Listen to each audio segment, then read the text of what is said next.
Mari kita berdoa. Bapa yang ada di dalam surga, Bapa yang kami panggil dalam nama Yesus, kami berterima kasih pada sore hari ini kami bisa bertemu kembali dalam keadaan yang sehat, dan terima kasih bahwa kerinduan kami untuk terus memperdalam teknis-teknis pelayanan kami juga dijawab Tuhan, dan pada sore hari ini kami akan memperdalam bagaimana kami harus mempersiapkan khotbah-khotbah yang betul-betul sesuai dengan kebenaran firman-Mu. Dari awal sampai akhir diskusi kami ini, kami pertaruhkan ke dalam tangan Tuhan, dan teman-teman kami yang belum sempat bergabung karena banyak hal, kiranya Tuhan juga lawat dan jamah mereka buat berhasil apa yang mereka kerjakan, supaya kesempatan berikut kami bisa bertemu lagi untuk saling melengkapi dalam kelas ini. Jaringan yang kami pakai untuk bisa saling terhubung satu dengan yang lain, kiranya Tuhan juga yang mengatur supaya tidak terjadi hambatan. Kami berdoa memulai kelas ini dalam nama Yesus. Haleluya. Amin. Ibu Francisca, kita punya PPT ada di grup ya Bu ya. Kalau umpamanya Ibu mau ambil di grup atau minta Bu Ceria ada. Ya. Ya Pak. Ya. Si. Teorinya sih nggak panjang ya Bu ya. Teorinya nanti, prakteknya nanti kita yang agak lama gitu. Ya. Wah, nggak bisa. Nggak kelihatan Pak deh, nih. Saya matiin aja deh ininya, Oke. laptopnya. Ya. Nah, kita sudah belajar tentang apa definisi dari khotbah ekspositori itu. Yang saya mau ulang lagi sekali, ini sangat penting, konsep-konsep yang ada di dalam definisi atau aspek-aspek yang ada di dalam definisi itu, yaitu bahwa khotbah ekspositori mengharuskan kita untuk menemukan konsep dari teks yang kita baca. Ya, jadi tidak boleh memasukkan konsep pribadi ke dalam sebuah teks. Itu adalah pelanggaran yang sangat fatal dari seorang pengkhotbah kalau dia membaca sebuah ayat atau sebuah nats, tetapi idenya itu dia bangun dari pikiran diri sendiri. Itu fatal itu ya, fatal pelanggaran seperti itu. Nah, jadi karena itu maka khotbah ekspositori mengharuskan kita untuk mencari gagasan apa yang terdapat di dalam sebuah teks. Ya. Membuat kita harus melakukan studi historis. Ya. Karena sebuah nas itu memiliki latar belakang sejarah, latar belakang budaya, latar belakang sosial, dan karena itu maka nuansa-nuansa yang ada di dalam sebuah teks itu sangat dipengaruhi juga oleh situasi lingkungan pada waktu itu. Nah, kemudian tata bahasa, hubungan antar satu bagian dengan bagian yang lain dalam Alkitab, dalam nats itu sudah tertata sebegitu rupa sehingga kita tidak diperkenankan untuk mencomot bagian-bagian tertentu lalu mengabaikan bagian-bagian tertentu, karena semua bagian-bagian di dalam sebuah nats itu memiliki keterkaitan yang erat satu dengan yang lain, tergantung pola hubungannya ya. Kalau yang di BBCO dulu sudah pernah mengikuti tentang hukum struktur ya, itu diterapkan di sini tuh. Nah, kemudian kita harus mengidentifikasi bagian Alkitab mana, bagian Alkitab yang kita baca itu sastranya apa? Ya, apakah dia narasi, apakah puisi, nubuatan, perumpamaan, atau lain-lain. Nah, jadi kalau kita gagal memahami jenis sastra dari sebuah teks yang kita baca, itu juga akan menjadi faktor yang sangat menentukan kesalahan kita di dalam memahami bagian Alkitab itu. Contoh di kelas BBCO ada mahasiswa yang nanya, Pak, kenapa kitab Kidung Agung itu dimasukkan sebagai bagian dari kitab suci, sementara bahasanya itu bahasa-bahasa yang vulgar begitu, ya. Nah, jadi Itu memang pertanyaan itu wajar sekali, karena kalau kita baca kitab Kidung Agung itu ya memang ya agak-agak ya gimana ya? Ya pokoknya kalau orang yang pikirannya kotor membaca kitab Kidung Agung ya pemahamannya kotor, tetapi kalau dia tahu bahwa itu adalah puisi, Kidung Agung itu adalah puisi, kemudian itu di dalam konteks rumah tangga suami istri, ya kemudian kita berkesimpulan bahwa Kidung Agung itu bukan bahasa yang vulgar, bahasa yang seronok begitu, tetapi bahasa-bahasa yang memang seharusnya ada di dalam rumah tangga, terutama di dalam komunikasi suami dan istri itu. Nah, jadi itu puisi. Jadi kita tidak menafsirkan puisi itu sama dengan narasi atau nubuatan, karena dia punya pola tersendiri. Nah, kemudian perikop. Ya. Perikop ini merupakan batas. Ini nanti kita akan bergulat di sini di prakteknya gitu. Ya. Karena pengkhotbah-pengkhotbah yang saya lihat sekarang itu, mereka mengambil sebuah bagian Alkitab, tetapi kemudian di dalam pembahasannya itu tanpa batas gitu loh. Bebas ke berbagai tempat di dalam Alkitab itu, mulai dari Kejadian sampai Wahyu, tanpa memahami prinsip-prinsip menghubungkan antar dua bagian Alkitab yang mau dihubungkan itu. Nah, jadi perikop itu sangat diwajibkan di dalam khotbah ekspositori untuk dijadikan sebagai batasan, ya. Ada pagarnya di situ, tidak boleh kita menambahkan ide dari luar sekalipun itu dari bagian dalam Alkitab. Ya. Jadi ini perlu untuk kita pahami. Nah, konteks. Nah, konteks ini bicara tentang hubungan antar satu kalimat dengan kalimat lain, antar satu ayat dengan ayat yang lain, baik ayat-ayat yang di atas ataupun ayat-ayat yang di bawahnya. Karena apa yang kurang pada satu kalimat tertentu itu bisa dijelaskan di kalimat-kalimat yang berikut. Nah, banyak hamba-hamba Tuhan yang menafsir Alkitab itu menjadi keliru oleh karena mereka tidak melihat kaitannya dengan frasa-frasa atau kalimat-kalimat yang lain di dalam Alkitab. Ya, saya kasih satu contoh dulu ya. Ini kita sudah pernah bahas di hermeneutik di BBCO ini barangkali ya. Di dalam 2 Korintus 12 ya.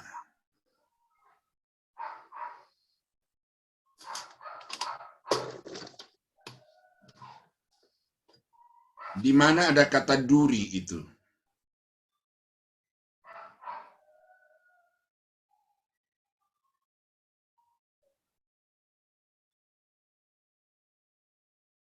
Ayat yang ke-7 ya. Ayat yang ke-7. Ya. Dikatakan di situ maka, dan supaya aku jangan meninggikan diri karena penyataan-penyataan yang luar biasa itu, maka aku diberi satu duri di dalam dagingku. Nah, itu kan ada koma di situ ya, suatu duri di dalam dagingku. Nah, banyak pengkhotbah kemudian berhenti sampai di situ.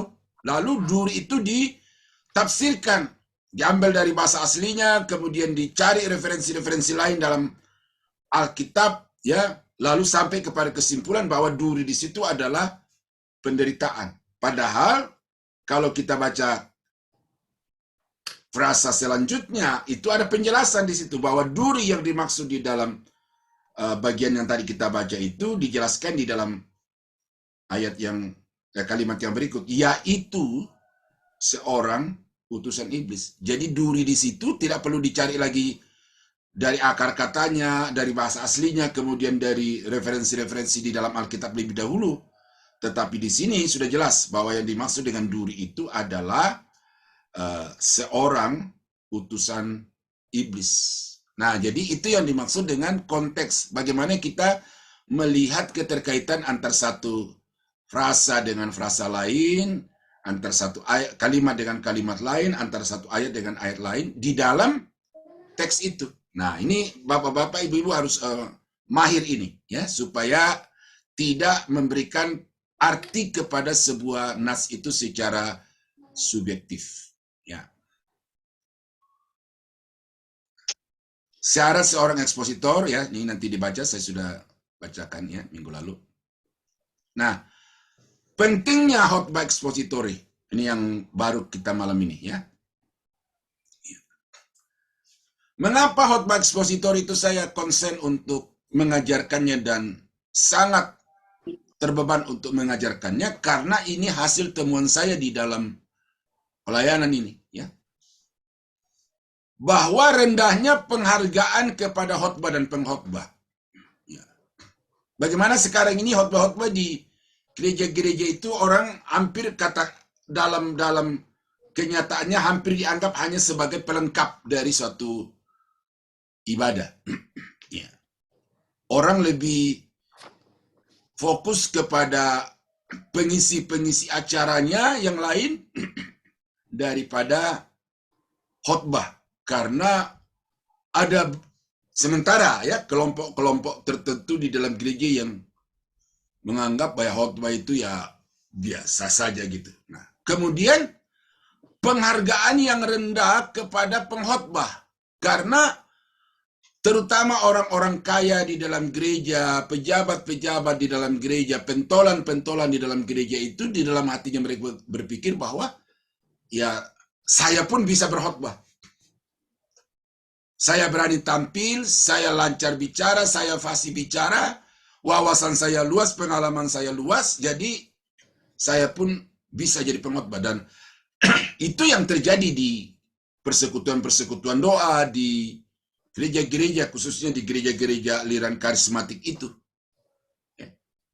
Jadi siapa saja boleh jadi pengkhotbah. Karena apa? Karena mereka pikir saya bisa, saya berani, dan saya disukai oleh jemaat. Nah, oleh karena itu maka perlu kita sadar ini, saudara. Ya. Pengkhotbah di mata masyarakat secara umum bukan lagi pemimpin rohani yang intelek. Ya, ini jadi merendahkan kualitas khotbah itu. Pengkhotbah itu direndahkan oleh karena mereka pikir wah mereka tidak terlalu dituntut kualitas intelektual, ya. Nah, karena apa? Memang khotbah-khotbahnya tidak dapat dipertanggungjawabkan. Ya. Jadi saudara bisa melihat itu sekarang.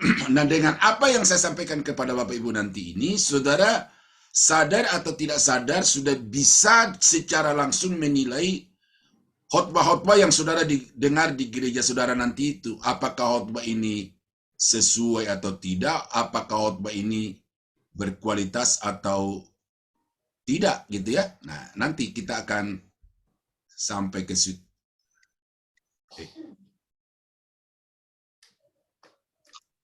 Ya, gitu ya. Jadi ini karena itu melalui khotbah ekspositori ini saya akan memperlihatkan kepada saudara dan saya akan menanamkan di dalam pikiran saudara bahwa saudara itu adalah seorang intelek. Ya, karena kita bicara bukan asal bicara, tetapi kita bicara berdasarkan dasar yang kuat. Itu. Kita tidak bicara ngalor ngidul kata orang Jawa, tetapi kita bicara sesuai dengan alur pikir yang ada di dalam teks itu. Nah, dengan demikian kita tidak bisa lagi direndahkan oleh kaum-kaum intelektual yang ada di dalam kaum intelek yang ada di dalam gereja itu, oleh karena pola-pola penyampaian kita kepada mereka itu sudah memenuhi kriteria-kriteria yang ada di dalam komunikasi-komunikasi publik yang lainnya, ya. Nah, rendahnya kualitas khotbah karena tidak berdasar pada Alkitab secara kuat. Nah, ini nih, ya. Rendahnya kualitas khotbah karena tidak berdasar kepada Alkitab secara kuat. Ya, Alkitab di sini maksud saya adalah nats itu secara khusus. Baru ditunjang dengan bagian-bagian Alkitab yang lain. Mengakibatkan tidak adanya pengaruh khotbah tersebut dalam kehidupan jemaat sehari-hari. Mengapa? Di dalam kelas yang lain, ya hari Senin kemarin saya sampaikan di kelas pembinaan juga seperti ini, saya katakan bahwa bahaya yang sedang dihadapi oleh gereja sekarang itu adalah karena mimbar-mimbar gereja Tuhan diisi oleh pengkhotbah-pengkhotbah filosofis, diisi oleh pengkhotbah-pengkhotbah psikologis. Nah, jadi jemaat yang datang dengan kerinduan untuk mendengarkan firman Tuhan itu, kemudian kepada mereka disajikan khotbah-khotbah yang ilmiah secara filosofi, secara filsafat gitu. Gugahannya adalah gugahan-gugahan jiwa, emosinya yang dipacu luar biasa. Nah, karena itu maka dalam kehidupan sehari-hari jemaat itu tidak punya kelengkapan, tidak punya alat untuk bagaimana bisa menghadapi tantangan-tantangan di dalam kehidupan ini. Oleh karena itu maka khotbah ekspositori mengharuskan kita semua untuk yang kita sampaikan kepada jemaat itu adalah firman Tuhan, ya, firman Tuhan yang disajikan di dalam perikop yang kita baca itu. Ya, nah ini paham-paham atau konsep-konsep filsafat pribadi lebih dominan daripada konsep paham Alkitab, ya. Dan apalagi yang pendeta-pendeta yang kompromistis itu, ya, pendeta-pendeta yang kompromi karena takut ditinggalkan jemaat, takut ditinggalkan sponsor, sehingga dia rela untuk mengkompromikan konsep-konsep Alkitab untuk memuaskan pendengaran dari jemaat. Nah ini, ada hamba Tuhan atau gereja tertentu yang tidak lagi menjadikan khotbah sebagai hal yang utama di dalam pelayanan, tetapi menggantikannya dengan bentuk-bentuk pelayanan yang lain seperti pujian penyembahan, pelayanan sosial, dan lain-lain. Ya, nah ini bukan berarti tidak boleh melayani dengan pelayanan sosial, pelayanan diakonia. Bukan berarti tidak boleh pujian dan penyembahan. Tetapi di dalam konteks ibadah, bagaimanapun juga firman Allah itu yang harus menjadi prioritas. Ya, bagi saya si MC boleh falas, pemain musik boleh saja tidak lengkap, ya. Tetapi khotbah tidak boleh ngawur. Kalau saya begitu, ya, walaupun sangat bagus kalau memang pemain-pemain musiknya itu adalah pemain musik yang cinta Tuhan, MC-nya yang memang menyembah dengan full heart, ya toh? Itu lebih bagus. Tetapi seandainya kita mau membandingkan mana yang harus lebih diprioritaskan, maka ya prioritaskan khotbah itu secara benar. Nah, saya mau buka satu bagian Alkitab, ya, di dalam Kisah Rasul pasal 6. Ya. Ayat yang ketiga. Ya, ini setelah perkembangan jemaat di Yerusalem itu makin bertambah dan juga konsekuensinya dibutuhkan pelayanan-pelayanan yang lebih bervariasi, ya, terutama pelayanan diakonia, maka rasul-rasul menjadi kewalahan karena hanya 11 orang, tetapi kemudian jemaat yang begitu banyak. Nah, ayat yang ketiga, Kisah Rasul 6. Karena itu, saudara-saudara, pilihlah 7 orang dari antaramu yang terkenal baik, yang penuh roh dan hikmat, supaya kami mengangkat mereka untuk tugas ini. Dan supaya kami sendiri, ya, dapat memusatkan pikiran dalam doa dan dalam pelayanan firman. Nah, jadi rasul-rasul di sini sudah jelas bahwa pelayanan diakonia itu penting, mutlak harus dilakukan oleh gereja. Tetapi pelayanan diakonia itu bisa didelegasikan kepada orang-orang yang terampil, kepada orang-orang yang kuat untuk melakukan itu. Ya. Tetapi untuk pelayanan mimbar, ini tidak bisa serta-merta kita delegasikan kepada orang lain. Ini harus orang-orang yang telah melewati satu jenjang proses tertentu, mereka sudah memiliki satu kapabilitas yang baik, dan oleh karena itu baru mereka dipercayakan. Nah, jadi saudara-saudara, kita melihat di situ bahwa khotbah di dalam gereja itu tidak boleh digantikan prioritas kepentingannya dengan bentuk-bentuk pelayanan yang lain. Sementara itu ada kelompok-kelompok tertentu dalam kekristenan yang sadar atau tidak telah merendahkan Alkitab sebagai karya Roh Kudus dan menggantikannya dengan wahyu baru atau penyataan-penyataan baru dari Roh Kudus. Ya, saudara mendengar itu di banyak khotbah-khotbah mimbar, di YouTube itu ada pendeta-pendeta yang begitu lantang berbicara, Tuhan berbicara kepada saya, Roh Kudus berbicara kepada saya, gitu ya kan? Nah, saya tidak mengatakan itu tidak bisa atau tidak mungkin terjadi, tetapi kalau firman Allah yang sudah tertulis itu belum diamati secara baik, kemudian belum disampaikan secara baik, tetapi kemudian sudah langsung dengan apa yang langsung diterima dari Tuhan, ya bagi saya itu suatu cara juga untuk merendahkan atau menomorduakan firman Allah yang telah tertulis itu. Nah, jadi saudara-saudara, karena itu maka saya sendiri berpikir ya inilah yang menjadi dasar mengapa khotbah ekspositori itu penting sekali, karena untuk menghindari minimal 4 poin ini. Ya, nanti kita akan tambahkan lagi kalau ada temuan-temuan baru di dalam pelayanan, ya. Nah, jadi itulah saudara 4 poin yang saya temukan mengapa khotbah ekspositori itu sangat penting. Nah, apa keunggulan dari khotbah ekspositori? Yang pertama adalah memiliki hubungan yang kuat dengan konteksnya. Saudara tidak boleh berbicara atau membicarakan pokok yang tidak diutamakan di dalam teks itu. Ya, nanti ya, setiap teks itu punya pokok tersendiri dan kemudian punya poin-poin pendukungnya. Nah, khotbah ekspositori memaksa saudara dan saya untuk menemukan dari dalam teks itu pokok-pokok yang memang sesuai dengan konteksnya. Ya. Yang kedua adalah bersifat objektif, karena tidak memberi kesempatan kepada pengkhotbah untuk memasukkan ide-ide pribadi. Tuh, jadi sama sekali menutup pintu rapat-rapat untuk memasukkan gagasan-gagasan pribadi.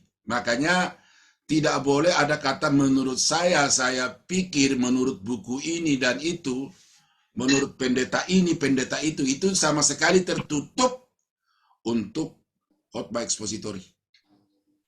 Nah, kemudian apakah kita boleh mengutip? Boleh, tetapi ada tempatnya nanti, ya. Ada tempatnya untuk kita mengutip baik buku, memasukkan pendapat-pendapat orang, ada tempatnya.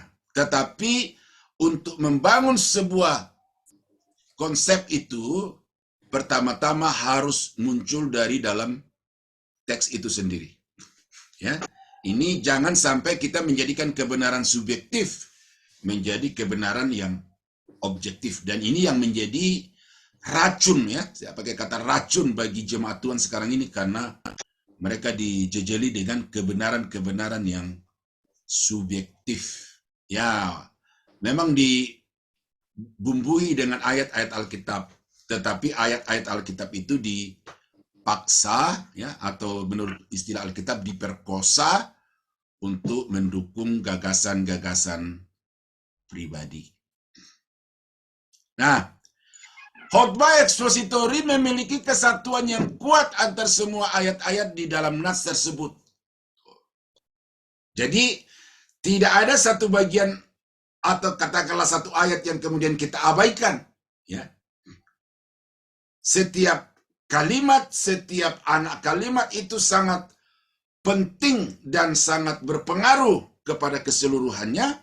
Maka itu sebabnya kita harus betul-betul melakukan satu pengamatan yang cermat sehingga kita menemukan hubungan antar satu bagian dengan bagian yang lain. Ya, jadi jangan sampai saudara semena-mena untuk lompat-lompat atau potong-potong ayat itu, ya, jangan.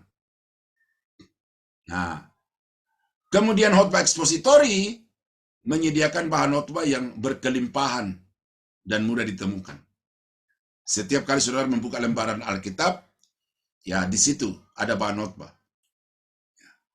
Mau buka lagi di lembaran yang lain, di situ ada lagi. Nah, jadi banyak bahan khotbah yang kita bisa dapatkan. Tetapi kuncinya adalah keterampilan untuk menggali setiap bagian itu secara ekspositoris. Nah, yang kelima, apa keunggulan dari khotbah ekspositori adalah mengangkat bagian Alkitab yang sering diabaikan oleh jenis khotbah yang lain. Kita di atas sudah lihat ya, ada khotbah tekstual, ada khotbah topikal, ada khotbah biografi, ada khotbah kesaksian, ada khotbah komentari, ya. Nah, itu bisa saja dia dari satu bagian kemudian tiba-tiba pindah ke bagian yang lain, atau dari satu kitab pindah ke kitab yang lain di dalam Alkitab, ya. Itu dia begitu. Tetapi kalau khotbah ekspositori tidak bisa lompat-lompat begitu lebih dulu, ya. Harus dari atas sampai ke bawah selesai, baru kita boleh mencari komparasinya, ya. Bukan untuk mencari gagasan baru, tetapi mencari komparasinya yang saling mendukung satu dengan yang lain dari bagian-bagian yang lain di dalam Alkitab. Nah, itu 5 keunggulan yang saya temukan dari khotbah ekspositori ini. Ada kesulitannya, ya. Ada kesulitannya. Menghabiskan waktu dan tenaga serta pikiran yang tidak sedikit, karena pengkhotbah harus berusaha untuk menemukan maksud penulis dari nas tersebut. Ini udah masuk, ada satu poin di sini, menemukan maksud penulis. Jadi di dalam sebuah nas itu, saudara-saudara, ada pokok, ada gagasan-gagasan pendukung, dan ada dari semua itu ada yang menjadi tujuan penulis dengan pokok-pokok dan gagasan-gagasan itu. Dan ini dibutuhkan dari seorang pengkhotbah itu untuk menemukan gagasan dan tujuan penulis itu sehingga dapat sesuai dengan yang dimaksudkan oleh penulis Alkitab. Nah, ini yang saya perhatikan, saudara, bahwa banyak pengkhotbah-pengkhotbah itu yang tidak lagi berpikir atau bertanya apa sih tujuan penulis di dalam kitab ini gitu. Apa sih tujuan Paulus, apa sih tujuan Petrus, apa sih tujuan Yakobus, umpamanya gitu kan. Sehingga orang itu serta-merta mengambil satu bagian lalu kemudian dia memberikan makna sesuai dengan pikirannya sendiri. Nah, oleh karena itu maka khotbah ekspositori ini membutuhkan waktu. Baca, kemudian kalau tidak dapat kita mesti beli buku untuk mencoba mencari pandangan-pandangan yang diutarakan oleh orang lain. Nah, karena itu saudara-saudara, kalau bisa nanti di rak-rak perpustakaan saudara itu ada buku-buku tafsir ya. Nah, karena itu jalan-jalan ke toko buku, ada namanya tafsir Filipi, tafsir Efesus, tafsir kitab-kitab yang lain. Nah, itu ada banyak di toko buku. Nah, itu bukan untuk menjadi acuan dasar saudara, tetapi untuk bisa membantu saudara untuk memahami kalau ada bagian-bagian yang saudara agak susah untuk memahaminya. Ya. Membutuhkan pengetahuan Alkitab yang dalam. Mengapa banyak pengkhotbah-pengkhotbah itu mendapat satu kritik atau protes dari pengkhotbah yang lain? Karena ada banyak pendeta yang baru tahu sedikit data, punya sedikit data, tetapi yang sedikit itu sudah dijadikan sebagai sesuatu yang mewakili secara keseluruhan. Nah, ini perdebatan-perdebatan terjadi di dalam pemikiran dan juga di dalam praktek kehidupan hamba Tuhan, oleh karena memang ada banyak pendeta-pendeta yang punya data sedikit, tetapi data itu dianggap sebagai keseluruhannya. Saya sedang menulis buku, saudara, Kingdom to Come, kerajaan yang akan datang. Nah, ini doktrin yang dalam sejarah itu mengandung atau mengalami satu perdebatan yang luar biasa antar satu kelompok dengan kelompok lain, termasuk di Indonesia dan termasuk di dalam pengalaman saya. Saya di BBCO baru ngomong 1000 tahun saja, itu sudah banyak yang mental karena mereka tidak percaya kepada adanya kerajaan 1000 tahun. Tetapi apakah itu memang nggak ada dalam Alkitab? Ya, itu perlu dilakukan satu pengkajian secara keseluruhan. Nah, karena itu yang saudara-saudara yang sudah pernah belajar teologi perjanjian lama dari saya, lalu eskatologi perjanjian lama, itu saudara mesti tahu itu. Tapi inilah saudara, kenyataannya bahwa orang yang tidak memiliki pengetahuan Alkitab yang luas, tetapi kemudian punya pengaruh yang besar di dalam kehidupan masyarakat dan dalam kehidupan pelayanan, akhirnya apa yang didukung dengan data yang terbatas itu menjadi satu pegangan yang kuat bagi banyak orang. Nah, ini bahaya di dalam gereja. Memerlukan penelitian terhadap berbagai aspek dari satu nats. Jadi, kita tidak hanya melihat bacaan dari atas sampai ke bawah, tetapi kita harus melihat dari sudut pandang apa, gitu ya. Apa sih doktrin yang sedang dibahas di dalam nats ini? Apa sih latar belakang dari nats ini, gitu. Kemudian apa sih dari doktrin yang dibahas ini, dari aspek apa yang dia sedang utarakan, gitu. Ini yang kadang-kadang saudara kekeliruan juga di dalam banyak pelayanan hamba Tuhan itu, karena tidak mau melihat dari aspek-aspek yang berbeda, dari sudut pandang yang berbeda di dalam nats itu. Jadi dikasih kacamata kuda, itu saja yang dilihat di dalam nats itu dan tidak mau melihat aspek-aspek yang lain di dalam nats itu. Contoh, ya, ini saya mau angkat lagi nih sebagai satu contoh. Ya. Filipi pasal 2 ayat 12. Tetaplah kerjakan keselamatanmu dengan takut dan gentar. Nah, tetaplah kerjakan keselamatanmu ini, kemudian pengkhotbah-pengkhotbah yang tertentu itu tidak lagi berusaha untuk melihat ayat-ayat di atasnya, ayat-ayat yang dibawanya, aspek apa sih yang ditonjolkan oleh Paulus di dalam nats ini, umpamanya begitu. Sehingga pada akhirnya menimbulkan satu kontradiksi di kalangan banyak gereja, di kalangan banyak hamba-hamba Tuhan.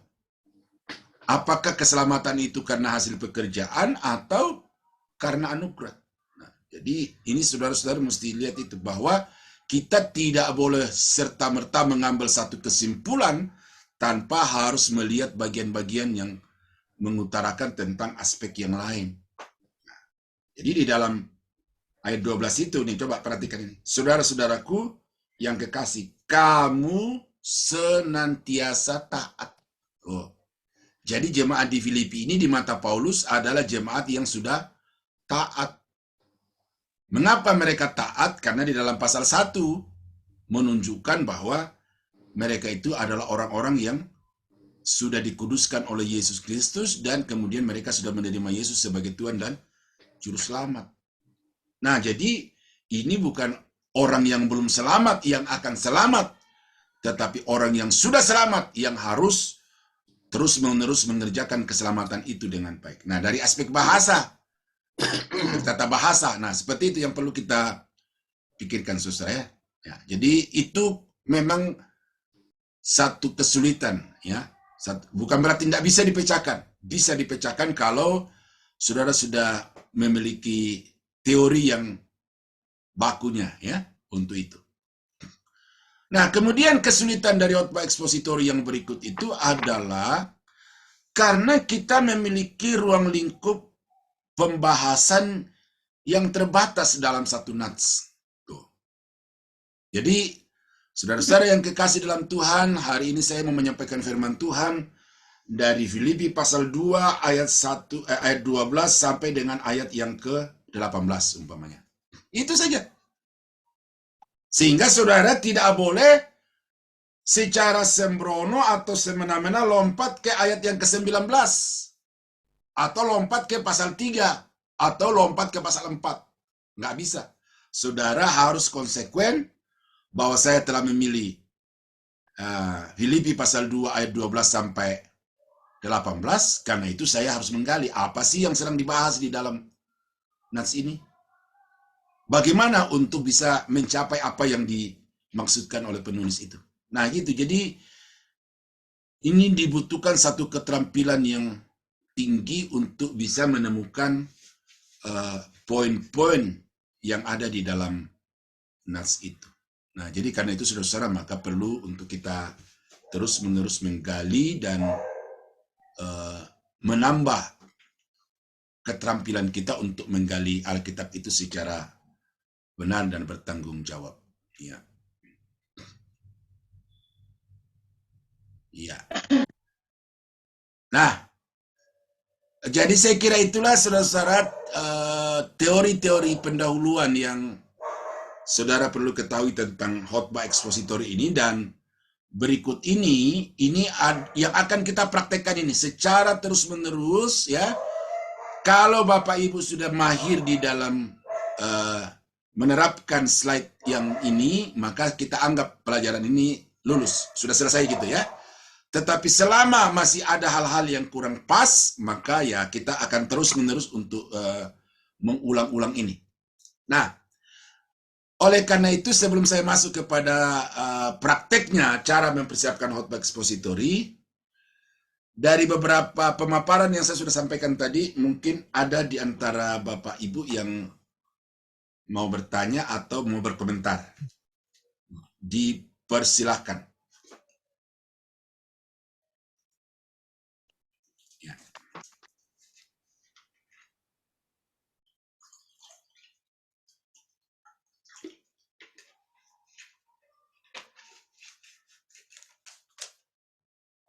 Semuanya sudah jelas?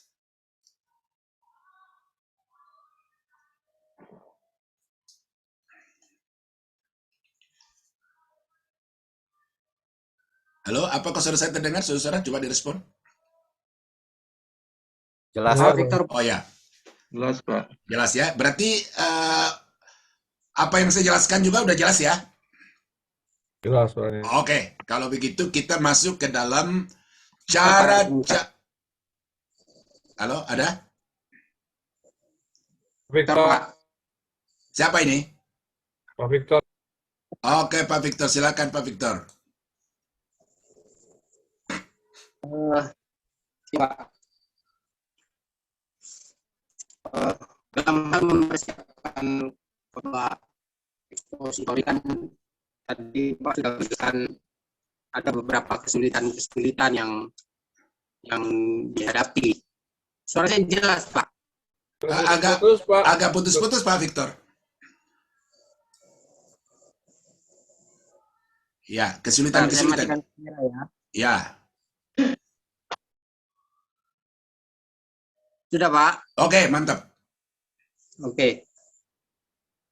Dalam mempersiapkan khotbah ekspositori kan ada Bapak tadi menjelaskan ada beberapa hal selain keunggulan tadi kesulitan-kesulitan ya, kesulitan-kesulitan dalam mempersiapkan khotbah ekspositori. Ya, Nah, Pak, kadang kita sudah berusaha untuk berkhotbah dalam satu perikop misalnya. Dalam satu perikop itu misalnya ada 40 ayat misalnya. ya, Nah, dalam satu perikop itu kita membaca 40 ayat. Tetapi ternyata di tengah-tengah kita sudah mempersiapkan ini semuanya. Tapi di tengah-tengah khotbah itu nggak tahu bagaimana mungkin Roh Kudus berbicara, kita hanya fokus dalam satu ayat misalnya. Pernah saya mendengar seperti itu, khotbah yang sudah dipersiapkan ternyata di atas mimbar dia berbicara lain ya, dari yang sudah dipersiapkan. ya, Dengan kata lain, beliau mendapat pencerahan atau dari Roh Kudus. Nah, khotbah itu apa namanya, Pak? Itu disebut apa? Maksudnya apa sih? Kenapa hal itu bisa terjadi gitu? Karena kan kita tahu kalau dalam khotbah expository kan berarti kan doanya kan harus di situ juga ada. Berarti kan seorang pendeta itu kan sudah mempersiapkan, tapi ternyata Tuhan berbicara lain di atas mimbar. Kalau itu menurut beliau. Ya. Nah, itu sering terjadi. Itu apa, Pak? Bagaimana kok bisa sampai seperti itu?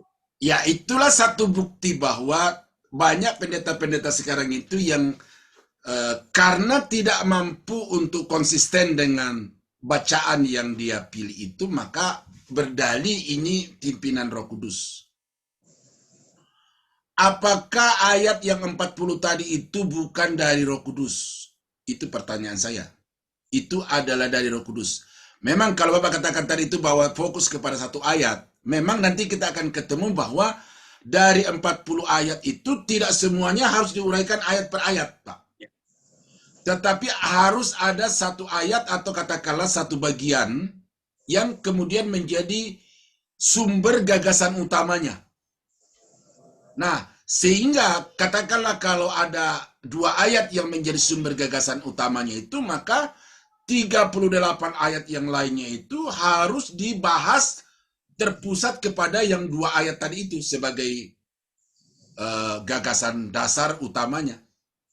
Nah, kalau dia membahas bagian yang lain itu tidak berfokus kepada ayat yang merupakan gagasan dasar utamanya itu berarti dia sudah melakukan satu penyelewengan, tidak konsisten dengan nas yang dia pilih. Nah, jadi itulah Pak yang saya melihat bahwa memang untuk orang konsisten dengan sebuah nas itu agak berat, karena memang itu dibutuhkan satu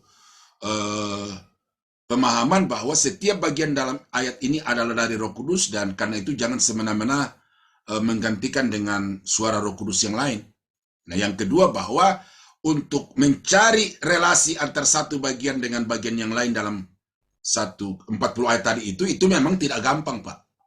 Tidak gampang. Nah, makanya di slide yang terakhir nanti itu kita akan lama di situ karena saya mau melatih Bapak Ibu untuk menemukan gagasan utamanya, kemudian gagasan-gagasan pendukungnya itu terdapat dalam ayat berapa sampai ayat berapa, ya kan? Jadi teknik-teknik memotong ayat itu, ya, itu perlu Bapak Ibu pahami supaya jangan sampai salah potong. Nah, itu. Jadi di situ yang saya bisa tangkap sementara, Pak. Jadi saya tidak masukkan itu dalam satu jenis khotbah, tetapi itulah bukti bahwa banyak orang yang ketika dia memilih satu nats itu, dia tidak konsisten dengan nats itu. Dan itulah yang diharamkan oleh khotbah ekspositori. Ya, jadi itu Pak Victor. Nanti kita akan lebih dalam di bagian terakhir ini nanti. Tapi pada kenyataannya pesan itu tersampaikan, Pak. Ya, tersampaikan karena dilihat secara keseluruhan dari Alkitab. Contoh begini, Pak. Kalau Bapak bicara tentang jendela ya, ya. Bapak ada di pesawat, lalu Bapak ada jendela, gitu kan. Nah, jadi ketika sampai di darat, Bapak mau bicara tentang jendela. Nah, kata jendela itu sendiri, Pak, fungsi jendela apa? Ya, kemudian Bapak tiba-tiba jendela rumah, jendela mobil, jendela kapal selam, ya kan? Jendela kapal laut. Nah, Bapak menyampaikan bahwa inilah fungsi-fungsi jendela. Nyampe, Pak, pesannya. Nyampe pesannya. Tetapi jangan lupa bahwa di awal tadi, Bapak di pesawat dan sampai di rumah, di darat, Bapak menceritakan tentang fungsi jendela pesawat. Bukan jendela rumah, bukan jendela kapal laut. Nah, di situ, Pak. Sampai pesannya. Tetapi kemudian itu berarti bukan khotbah ekspositori, ya, karena Bapak lari dari konteksnya.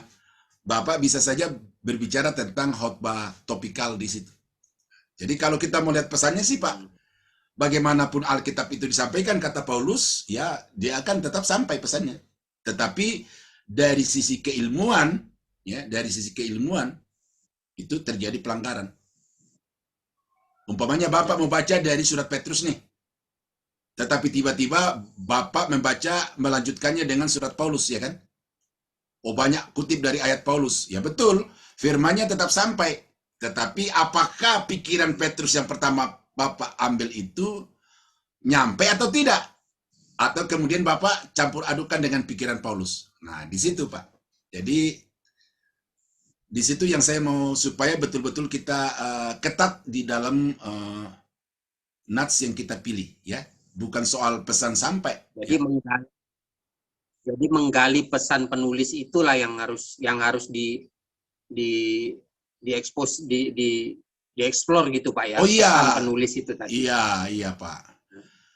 Ya, kalau saya mau sebut pengkhotbah-pengkhotbah di sini, tetapi saya khawatir ini karena ini direkam takut sampai kemana-mana lalu kemudian muncul reaksi-reaksi. Banyak pengkhotbah-pengkhotbah di Indonesia Pak yang bagus sekali dari segi delivery-nya, penyampaiannya. Dan kalau kita mau bilang pesannya apa, hasilnya apa, ya luar biasa. Tetapi secara keilmuan, ya kita mesti hati-hati. Ya. Kalau Bapak mau menjelaskan Bodrek sebagai obat sakit kepala, hati-hati, jangan sampai tercampur dengan Panadol, Paramex, dan lain sebagainya. Nah, itu yang mesti Bapak hati-hati tuh, ya kan? Karena kalau Bapak awalnya mengatakan ini Bodrek untuk sakit kepala, tetapi dalam penguraiannya muncul Panadol dan Paramex, ya penyimpangan Pak. Walaupun ya betul-betul semuanya sakit kepala, obat sakit kepala. Begitu Pak Victor ya? Siap, ada lagi? ya, Pak. Oke. Makasih Pak. Nanti di dalam prakteknya akan lebih terjawab ya Pak ya? Oke.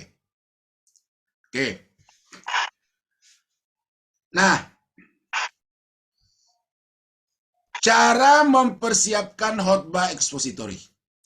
Yang pertama adalah memang kita harus berdoa untuk bimbingan Roh Kudus. Ya, kita mau diarahkan ke bagian mana dalam Alkitab, atau bagian Alkitab mana yang sesuai dengan yang dibutuhkan oleh jemaat masa kini. Nah, jadi kalau nanti dalam praktek depan kita tidak bicara lagi ini tentang doa, ya, ini bukan berarti saya mengecilkan peranan doa ya, tetapi ini sudah mutlak ya. Doa ini tidak bisa ditawar-tawar ya. Mutlak seorang pengkhotbah itu berdoa minta bimbingan Roh Kudus ya. Nah, yang kedua, tentukan satu nats atau bagian Alkitab yang akan dikhotbahkan.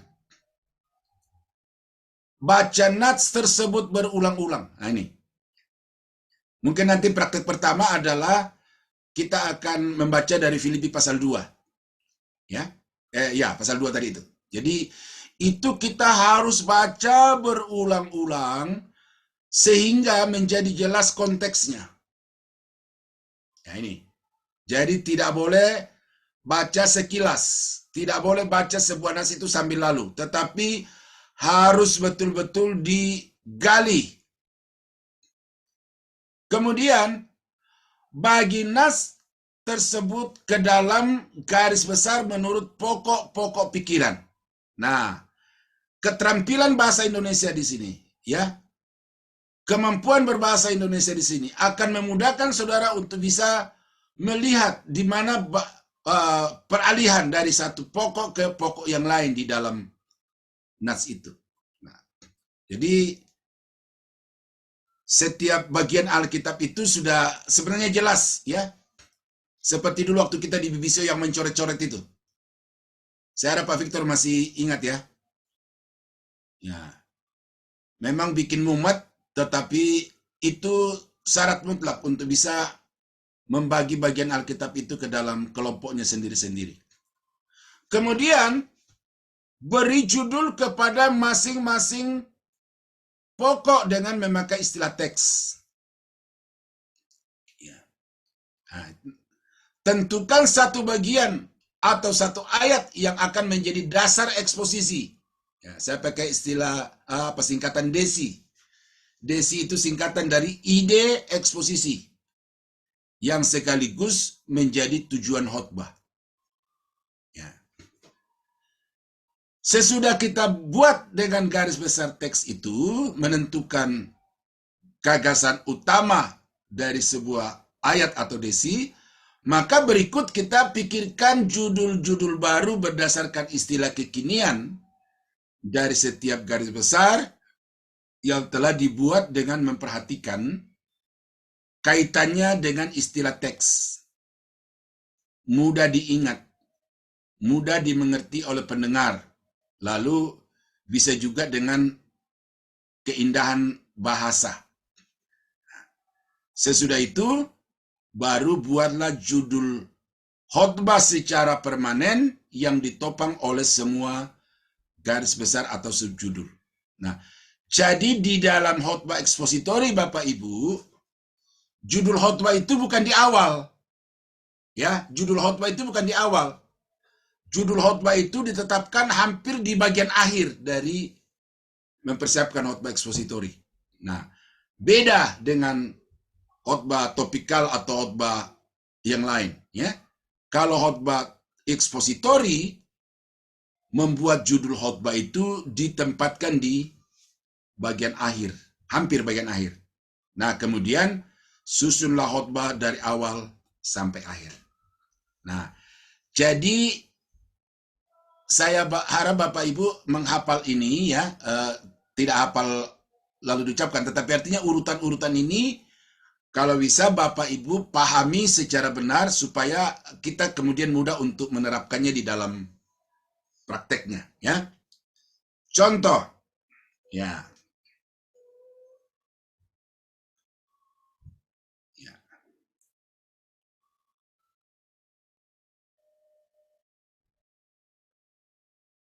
Kita poin 2 langsung ya, kita tentukan sebuah nats atau bagian Alkitab yang akan dihotbahkan.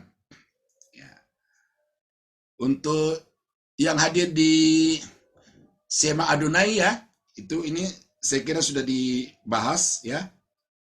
Nah, coba kita proses penggaliannya ya. Kita sudah sampai di poin 2, tentukan satu nas atau bagian Alkitab yang akan dihotbahkan, yaitu Filipi 2 ayat 12 sampai dengan ayat yang ke-18. Ya. Nah, kemudian baca nas tersebut berulang-ulang sehingga menjadi jelas konteksnya. Coba Pak Victor dibacakan ini secara jelas dari Filipi 2 ayat 12 sampai ayat yang ke-18.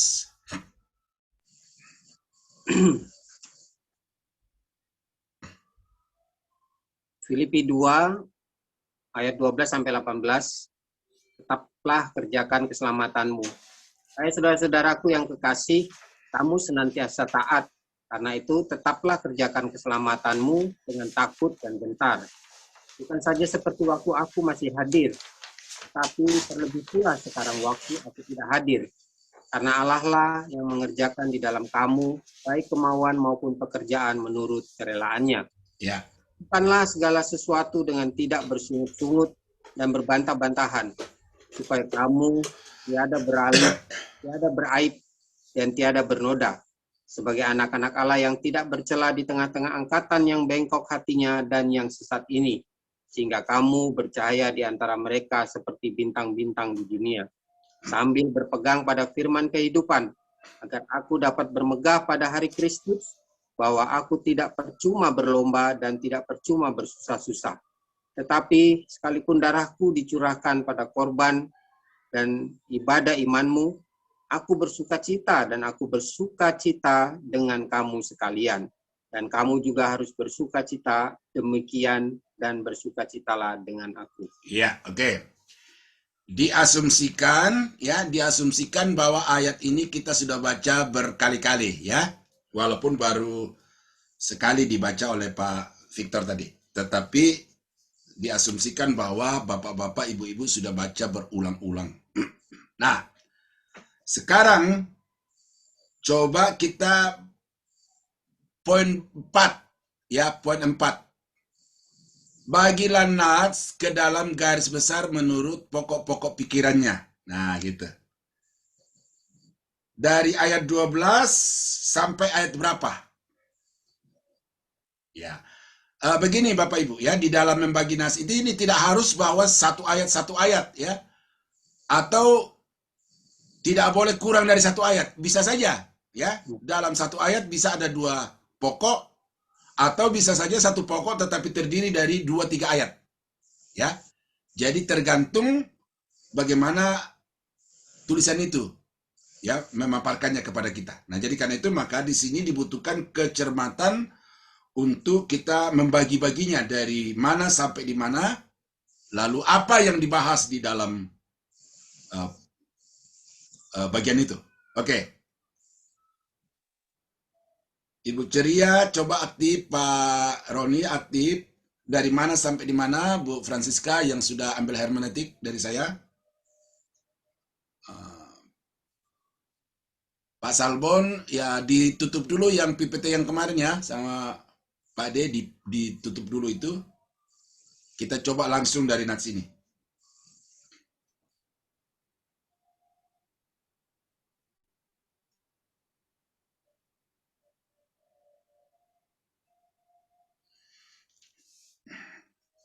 Sambil saudara pegang pulpen, pegang kertas,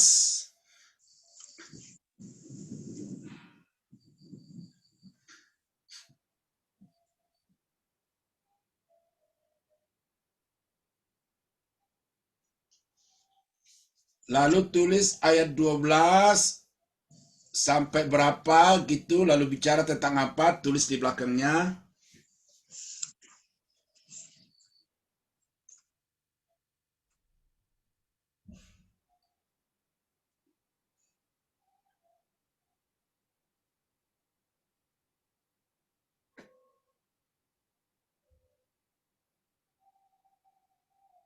Bagaimana kalau ayat 12 sampai 13?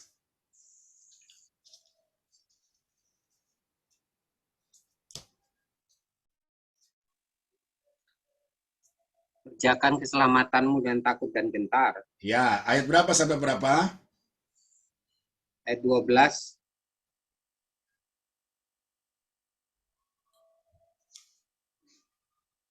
Bisa nggak berhenti di ayat 12 atau karena ada kata penghubung karena di ayat 13? Ya. Apakah ayat 12 berdiri sendiri atau gabung 13? Kerjakan keselamatanmu dengan takut dan gentar kepada Allah. Enggak, soal kalimatnya nggak apa-apa, Pak. Kalimatnya sampai di situ dulu, tapi apakah itu hanya sampai di ayat 12 atau masuk ayat 13-nya? Sampai 13 kayaknya, Pak. Ya, oke, 12 sampai 13 ya, karena itu satu kalimat utuh ya.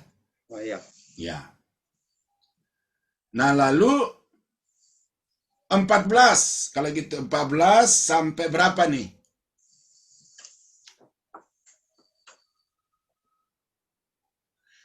Kalau kita baca kalimatnya ini, Bapak Ibu, mulai dari ayat yang ke-14 sampai dengan ayat yang ke-16 itu satu kalimat itu. Karena koma, baru titik di ayat 16. Ya.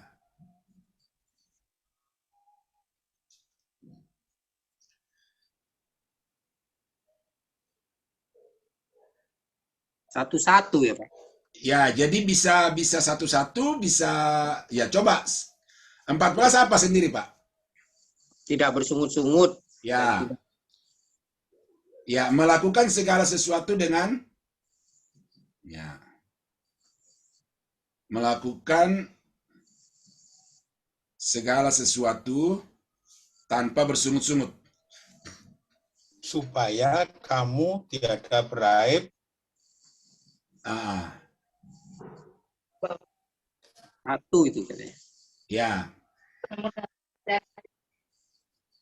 Ya, ada ibu yang suaranya agak putus-putus tadi. Gimana? Saya mendengar.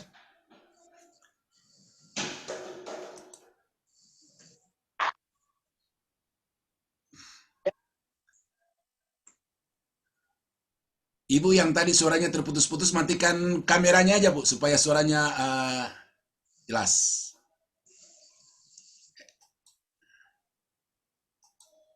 Ya, jadi ayat yang ke-14 itu bertujuan ke ayat yang ke-15. Jadi, bisakah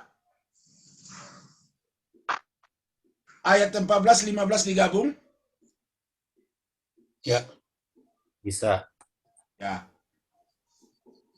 Nah, lalu ayat yang ke-16 ini.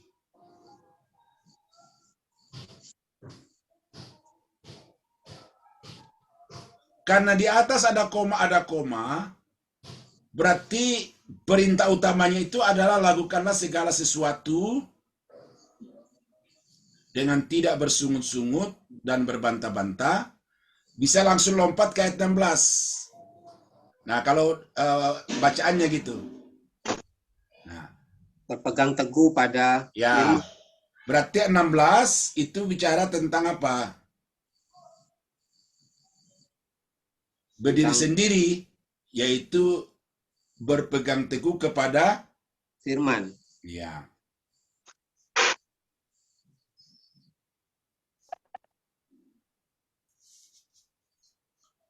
Nah, lalu 17 sampai 18. 17 sampai 18 bicara apa nih, Pak? Bersukacita di tengah Ya. penderitaan. Ya, bersukacita dalam penderitaan. Nah, kurang lebih itu isi garis besar dari teks ini ya. Nah, jadi bagilah Nats ke dalam garis besar menurut pokok-pokok pikirannya. Poin 4 sudah. Poin 5 juga. Berilah judul kepada masing-masing pokok dengan memakai istilah teks. Ya, yang tadi itu, yang kita sudah tulis itu. Jadi 4-5 sudah berjalan sekaligus. Nah. Lalu poin ke-6, tentukan satu bagian atau ayat dari nats itu yang akan menjadi dasar eksposisi. Nah, ini yang perlu diperhatikan di sini adalah yang berkait secara khusus, secara kuat dengan nas yang kita pilih, tetapi sekaligus juga di dalamnya ada tujuan yang kita mencapai melalui khotbah itu. Nah, jadi karena itu apa yang menjadi tujuan Paulus dengan tulisan ini? Itu yang dulu kita mau tanyakan. Untuk menentukan ini tujuan-tujuan, perhatikan kata kunci dari hukum struktur tujuan. Masih ingat Pak Victor? Halo.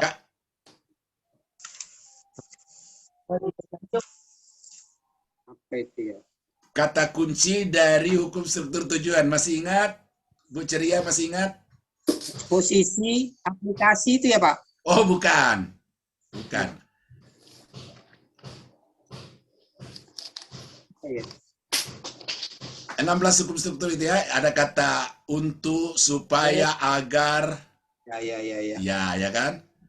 Ada kata sebab, karena, ada kata jika, maka. Nah, itu kata-kata kunci penghubung dalam hukum-hukum struktur. Nah, di dalam ayat ini kita temukan ada kata supaya. Sehingga. Di ayat berapa itu? Di ayat 15. Ya. Berarti apa tujuan Paulus dengan nas ini? Yaitu di dalam ayat yang ke-15 itu. Yaitu supaya kamu Tidak sehingga kamu ya.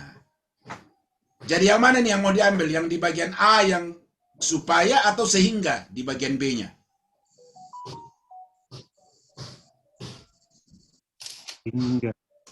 Sehingga. Tidak, Pak, karena tujuan akhirnya sehingga toh. Ya, jadi Paulus mengharapkan dengan tulisan ini atau dengan nas ini supaya jemaat di Filipi dapat bercahaya di antara orang-orang yang di antara angkatan yang bengkok hatinya dan yang sesat itu. Itu kan? Nah, sehingga kamu bercahaya di antara mereka seperti bintang-bintang di dunia. Sambil jadi terang. Ya. Jadi di dalam itu kira-kira apa yang diharapkan Paulus dari jemaat?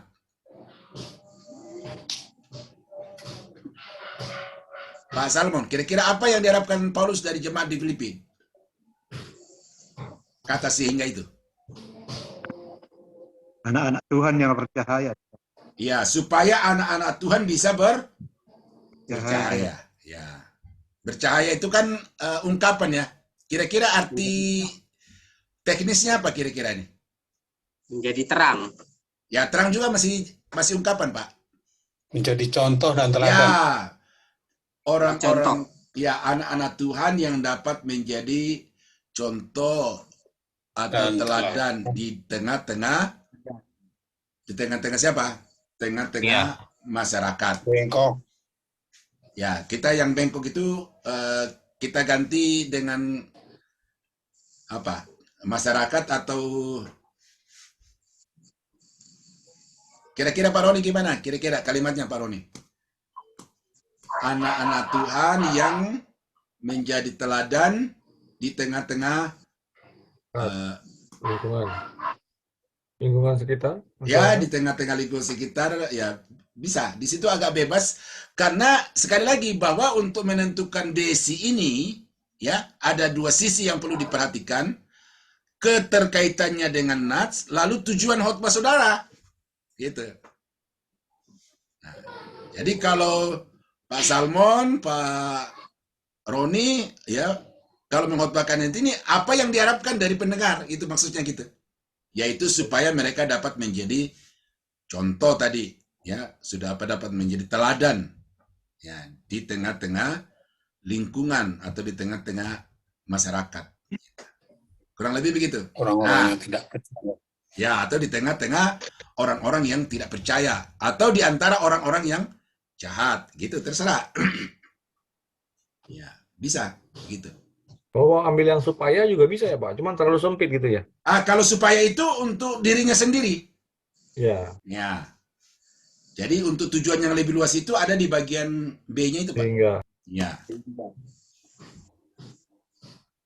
Oke, saya di sini tidak fokus kepada hasil, tetapi Bapak-Bapak kira-kira sudah sampai di poin 6 ini, kira-kira udah masuk belum gambarannya untuk menggali sebuah ayat? masuk, Pak. Masuk ya? Nah, karena kita sudah pilih ayat 15 sebagai desi, ya kan? Maka 4 garis besar tadi itu, ada 4 ya Pak Victor ya? 12 sampai 13, 14 sampai 15, lalu 16, dan 17, 18. Harus kita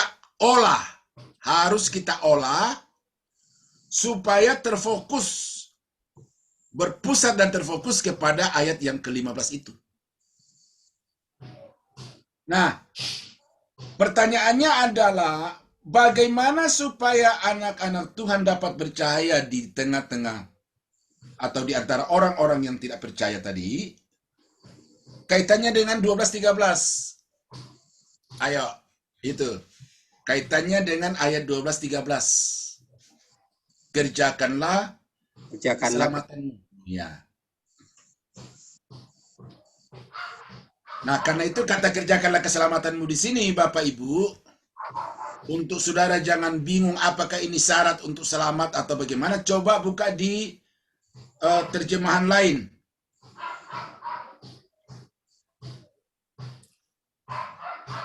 Ayat yang ke-12 itu coba buka di terjemahan lain. Apa yang dimaksud di sana?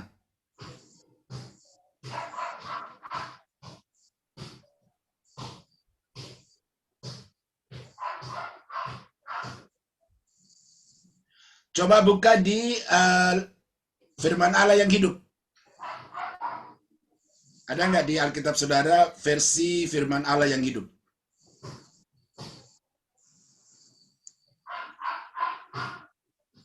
Bu Francisca, ada Alkitab Ibu yang versi firman Allah yang hidup? Ada, Pak. Bu Francisca nih, saya pancing Bu Francisca Nggak supaya ada, nongol. Pak. Tidak ada di Alkitab Ibu? Iya, Pak. Download Ibu, download ya. Ada firman Allah yang hidup. Itu memperkaya. Ya. Pak Roni coba baca versi firman Allah yang hidup ayat 12.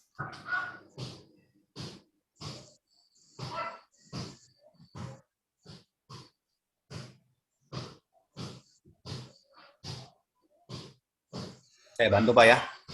Ya, oke. Saudara sekalian yang saya kasihi, ketika saya berada bersama dengan saudara, saudara selalu berusaha menaati petunjuk-petunjuk saya. Sekarang pada waktu saya jauh, saudara harus lebih banyak berusaha untuk mengerjakan hal yang baik sebagai buah-buah keselamatan, menaati Allah dengan penuh hormat serta takut akan segala sesuatu yang mungkin tidak menyenangkan hatinya. Iya. Jadi kalau kita melihat rangkaian kata-kata di versi terjemahan Alkitab Firman Allah yang hidup itu lebih mudah untuk dipahami dibandingkan dengan terjemahan baru. Nah, itu salah satu cara Bapak Ibu kalau saudara agak kesulitan memahami di satu versi, maka coba bandingkan dengan terjemahan yang lain. Ya. Bukan hanya di dalam bahasa Indonesia, bisa juga dengan bahasa daerah atau bisa juga dengan bahasa Inggris. Ya, tidak harus sampai ke bahasa Yunani dulu ya. Bahasa Yunani, Ibrani itu ya karena ada kualifikasi tertentu lagi yang harus dimiliki untuk itu, maka yang versi-versi yang ada aja dulu, ya. Nah, jadi apa yang dimaksud di dalam ayat 12-13 itu menurut firman Allah yang hidup? Petunjuk. Ya, petunjuk-petunjuk apa? Supaya apa? Mengerjakan itu apa? Mengerjakan sebagai apa itu menurut Paulus di situ? Versi Kerjakan hal-hal yang baik. Buah-buah. ya. Jadi jelas bahwa Filipi 2 ayat 12 itu ditujukan kepada orang yang sudah selamat. Ya, bukan orang yang belum selamat, orang yang sudah selamat. Nah, orang yang sudah selamat ini diminta oleh Paulus supaya dalam hidup mereka setiap hari itu mengerjakan hal-hal yang baik sebagai buah-buah dari keselamatan mereka gitu loh. Iya, dengan taat dan gentar kepada Tuhan dan menghindari hal-hal yang tidak menyenangkan Tuhan. Nah, itu jadi dengan demikian bikin kalimat yang menyatukan antara ayat 12, 13 dengan 15 tadi. Kira-kira bagaimana? Anak-anak Tuhan yang dapat bercahaya. Anak Tuhan yang menjadi terang. Terus?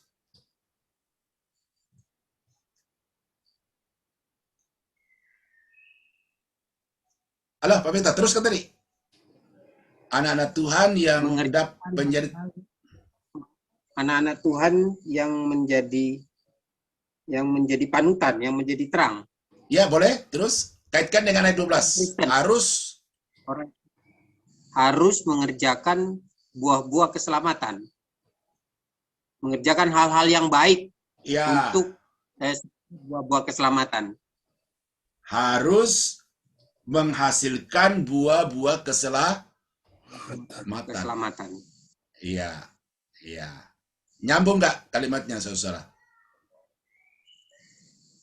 Yang pas apa, Pak? Orang Kristen atau? Ya, bisa juga orang Kristen atau anak Tuhan sama aja. Orang Tuhan percaya juga bisa ya. Anak Tuhan yang dapat menjadi teladan, ya, anak Tuhan yang menjadi teladan. Ya, satu harus menghasilkan buah-buah keselamatan.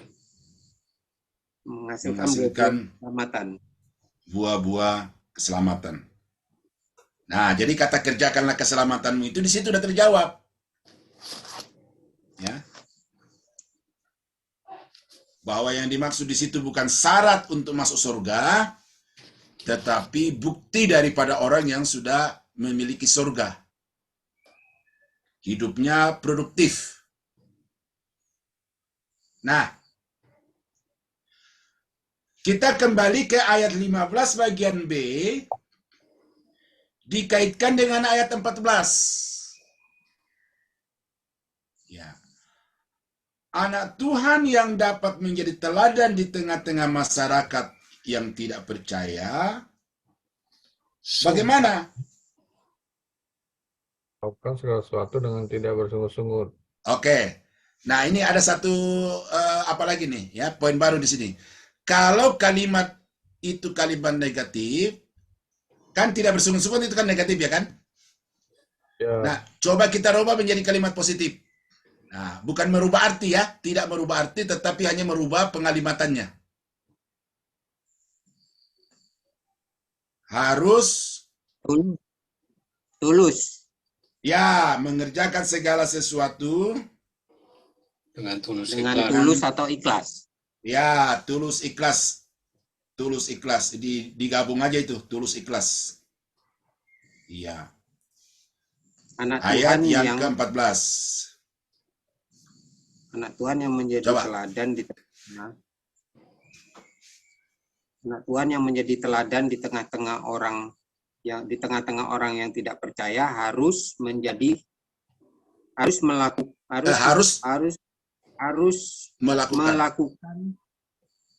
segala sesuatu dengan tulus ikhlas. Dengan tulus ikhlas.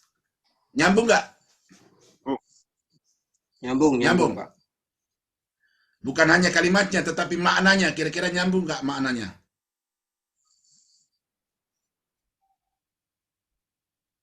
Ya, itu. Oke. Kita ke ayat 15, kaitannya dengan ayat 16. Poin ketiga. Ya. Poin ketiga.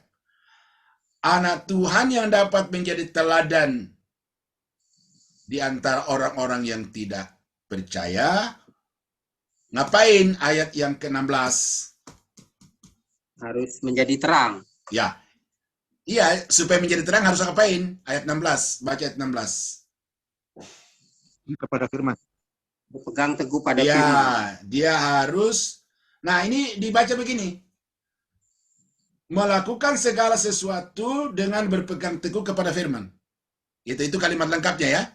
Nah, nanti di dalam saudara menulisnya itu bisa saja diringkas, diperpendek ya, berpegang teguh kepada firman. Tetapi berpegang teguh kepada firman itu dalam hal apa? Dalam hal ayat 14, melakukan segala sesuatu. Jadi kalau segala sesuatu itu bertentangan dengan Alkitab ya no way ya kan? Ya, jadi kita hanya melakukan segala sesuatu dengan tulus yang sesuai dengan Alkitab. Kalau tidak sesuai dengan Alkitab ya jangan gitu. Nah, jadi supaya anak Tuhan dapat bercahaya di tengah-tengah masyarakat yang tidak percaya, maka dia harus berpegang teguh kepada firman. Nah ini. Nah, saya mau kembangkan dulu sedikit di sini ya, karena ketika kita terjun di tengah-tengah masyarakat itu, di sana ada banyak kaidah-kaidah, ya kan? Ada kaidah etis, kaidah budaya, kaidah hukum negara, ya kan? Hukum positif. Nah, itu kita semua terikat dengan itu. Nah, kalau kita masuk di tengah-tengah masyarakat, kita seharusnya jangan melanggar etika, jangan melanggar budaya, jangan melanggar hukum. Tetapi kalau ada dari etika, dari budaya, dan dari hukum ini yang tidak sesuai dengan Alkitab, maka ya Alkitab itu yang kita harus nomor satukan. Begitu ya Bapak Ibu ya. Prinsip dari ayat 16 itu. Jadi Alkitab harus menjadi otoritas yang tertinggi. Oke. Kita percepat dikit ya. Nanti minggu depan kita ulang lagi. Baca lagi ayat 15. Anak Tuhan yang dapat bercahaya atau menjadi teladan di tengah masyarakat yang tidak percaya kepada Tuhan harus kaitkan dengan 17-18. Sukacita.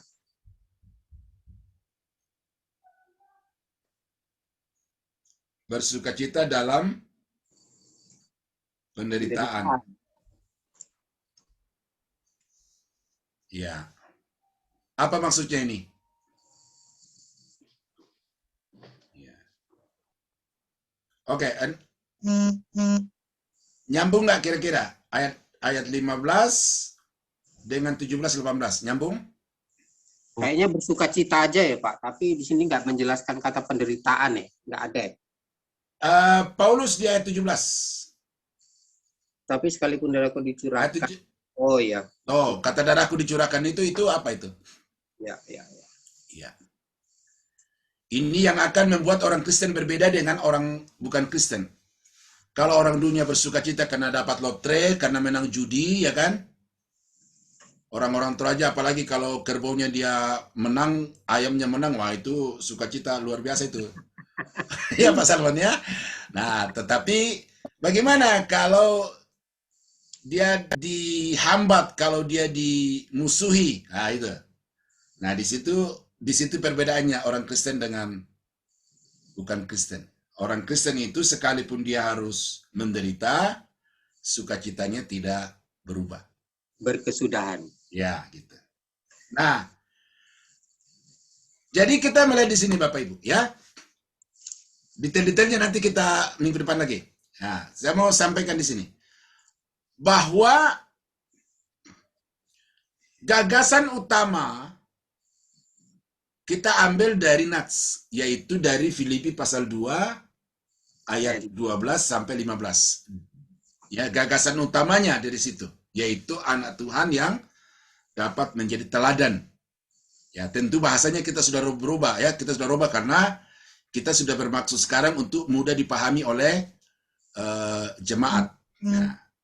Nah, kemudian bagaimana supaya jemaat itu bisa menjadi teladan? Ya, kita tidak ambil dari Kejadian, tidak ambil dari Wahyu, tidak ambil dari Matius umpamanya, tetapi kita ambil dari Nats, yaitu dari Filipi 2 ayat 12 sampai 18. Jadi 4 poin ini Bapak Ibu bukan dari bagian lain dalam Alkitab, tetapi dari Nas itu. Itu yang disebut sebagai batas tadi itu. Hanya terbatas di dalam Filipi 2 ayat 12 sampai 18. Bukan dari buku, bukan dari pendapat pendeta yang hebat, tetapi diambil dari tulisan Paulus itu saja. Gitu Bapak Ibu. Nah, dengan demikian, khotbah seperti inilah yang saya anggap dan semua pengkhotbah-pengkhotbah, dosen-dosen homiletik menyadari bahwa inilah sebenarnya khotbah yang paling bertanggung jawab itu. Nah, karena itu maka saya sangat mengharapkan kepada saudara-saudara untuk memiliki keterampilan ini, sehingga ketika saudara berkhotbah, apa yang saudara sampaikan itu betul-betul murni firman Tuhan.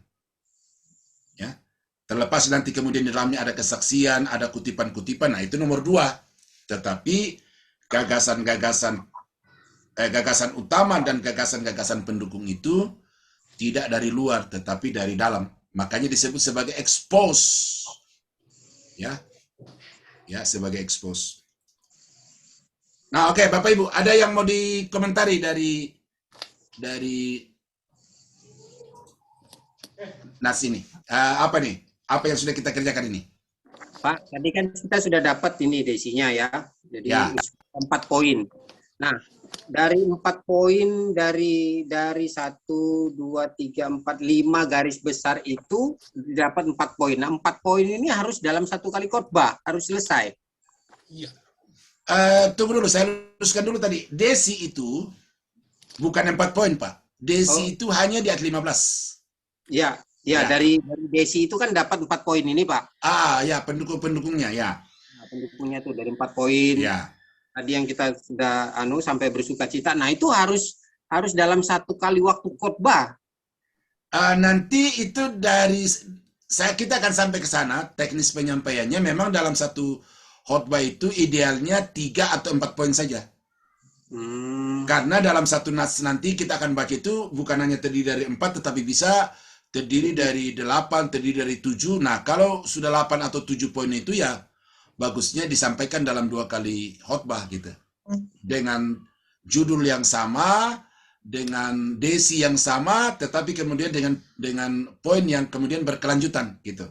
Tapi Filipi pasal 2 ayat 12 sampai 18 ini karena kita di sana dapatkan hanya 4 poin yang menjadi syarat untuk seorang anak Tuhan bisa percaya di tengah-tengah kegelapannya. Ini disampaikan 1 kali saja. Ya, Pak.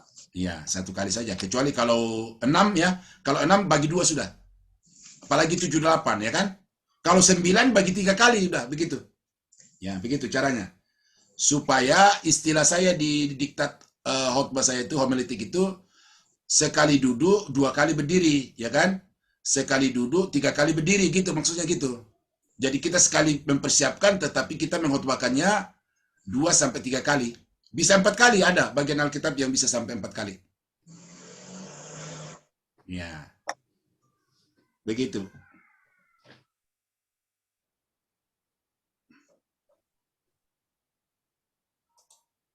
Bagaimana ibu-ibu yang lain? Kira-kira masuk kan ibu-ibu nih?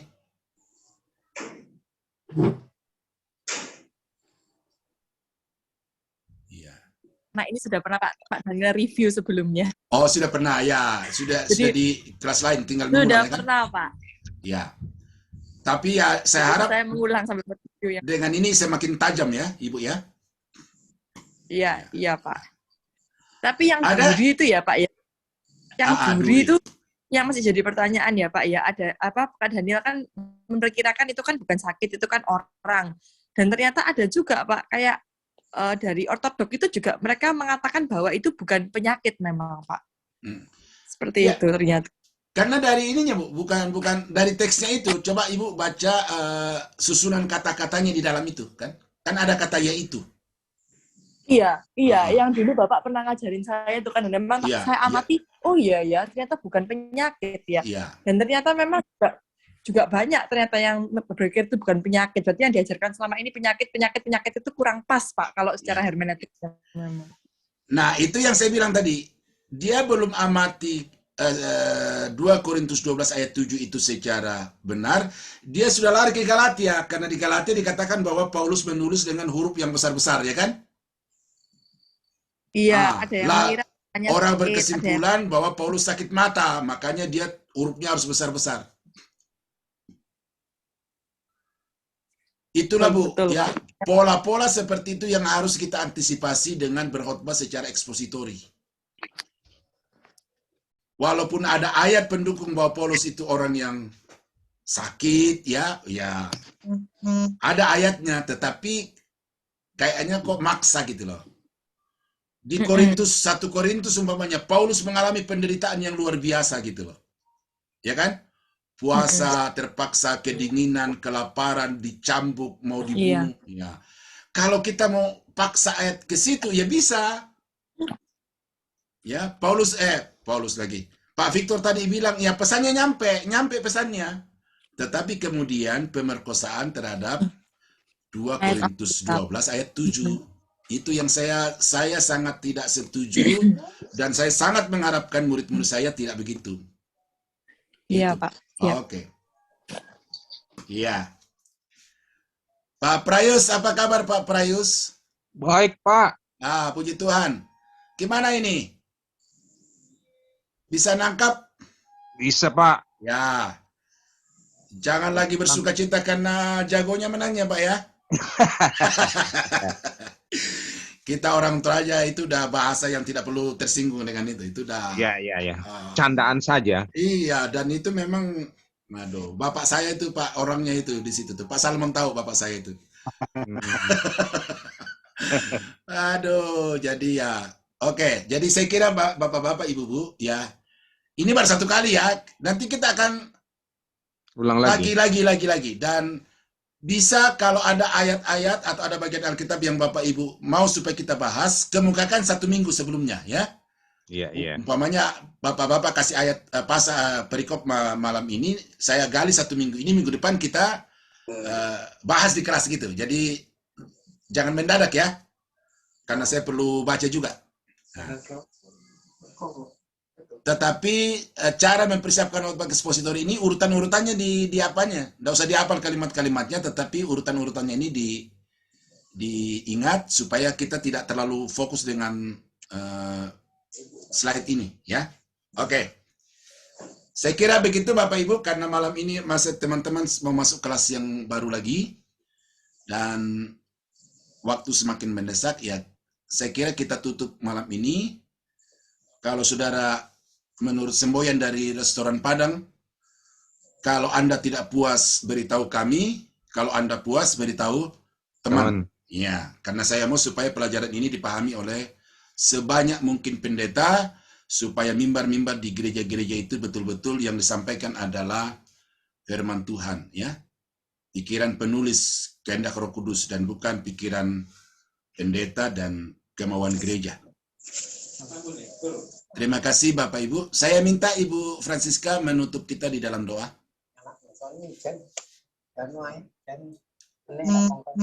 Baik, teman-teman, mari kita berdoa. Bapa di surga, terima kasih untuk kesempatan hari ini kami boleh belajar kembali bersama Pak Daniel mengenai membedah Alkitab untuk mencari, menarik keluar isi dan makna firman yang Engkau ingin sampaikan pada kami, sehingga kami bisa menjadi pelayan-pelayan-Mu yang benar-benar menyampaikan isi hati-Mu saja, bukan isi dan pikiran kami sendiri. Terima kasih Bapak untuk hari ini, berkati Pak Daniel agar beliau tetap sehat dan tetap dapat mengajar kami setiap minggunya, dan tetap Kau berikan hikmat, marifat kepada Pak Daniel untuk menjadi saluran berkat bagi kami semua. Terima kasih Bapak untuk semuanya. Kami serahkan ke dalam tangan-Mu saja, di dalam nama Tuhan Yesus kami berdoa dan bersyukur. Amin. Amin. Oke, Bapak Ibu. Terima kasih. Terima Terima kasih, Pak Daniel. Tuhan berkati. Ya, Pak Roni, terima kasih ya. Ya, Fasilitas. berkati Pak. Ya. Makasih Pak.